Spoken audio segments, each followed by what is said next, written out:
Welcome to the France 24 Observers. This show is based on our network of observers. They're ordinary people who tell us what's going on where they are and send in photos and videos to document it. We check everything here in Paris and bring the best to you. We begin today once again in Syria. The truce earlier this month stopped or slowed the bombardment in many cities, at least for a time. But even if there were fewer tank shells being fired, it was still dangerous to go out. That is because Bashar al-Assad did not call off his snipers. They were still shooting from rooftops and high buildings, terrifying residents. An observer who calls himself Muhammad Ali explains how the snipers operate in his city, Zabadani, in the west, near the border with Lebanon. Several neighbourhoods in Zabadani have tall buildings overlooking them. That's where the snipers set up at the beginning of the repression. Recently, though, they've been moving with the troops as they advance through the city. Their job now is to protect the regular soldiers from attacks by the Free Syrian Army. What happens is the security forces move into a new neighbourhood. They pave the way for regular army troops to move in. Then the Free Syrian Army counterattacks, and civilians do what they can to get out of the way. It's at those moments where there's maximum chaos that the snipers get into position. In Homs and Dhaka, they shoot at everyone, but here in Zabadani, they mostly fire warning shots to keep people out of certain areas. But they have hit some people too.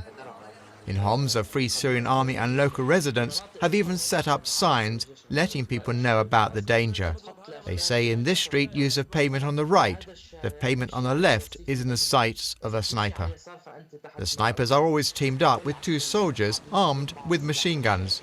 The snipers can't defend themselves because they can only fire one shot at a time. They're always in spots it's easy to run away from, never in areas controlled by the Free Syrian Army.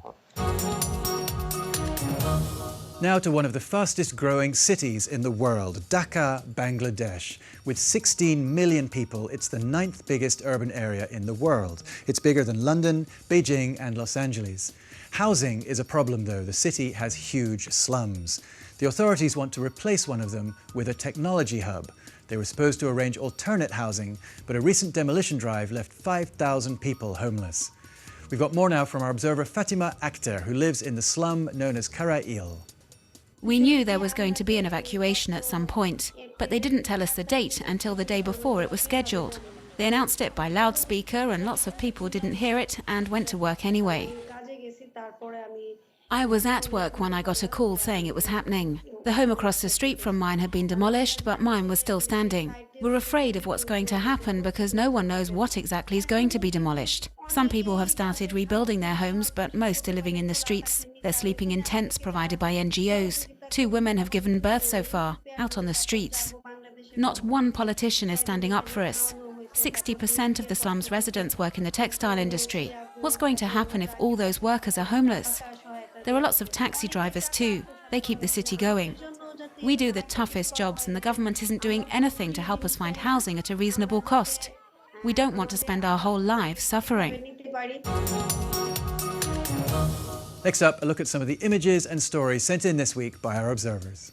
First stop, Beijing, where 2 Buddhist monks have been busted as fakes. After they posted pictures of themselves online in robes and prayer beads, a suspicious web user followed them with his camera.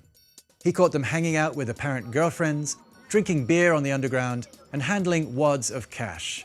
They were rumbled at a Buddhist convention when they couldn't recite the proper scriptures, and arrested. No word from police on the charges, but in China, con men often pose as monks to sell bogus medicines and collect donations for themselves. Now to the US and tensions over the killing of black teenager Trayvon Martin. Our observer was driving along a Michigan highway when she saw this construction sign, Trayvon and the N-word. The authorities quickly took it down, but it was just one of many heated reactions after neighborhood watchman George Zimmerman shot and killed the unarmed teen. Our observer Terry says she is worried about the safety of her own black teenage son. Songo is from the north of the West African country and her friend Tememba from the south. They joined hundreds of other Malians in responding to a Facebook appeal to share concern about their future.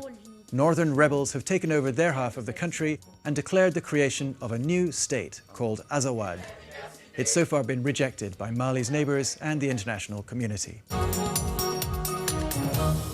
That's all for this week. As always, you can find more reports from our observers on our website, on our Facebook and Twitter pages, and on our iPhone app. See you next time.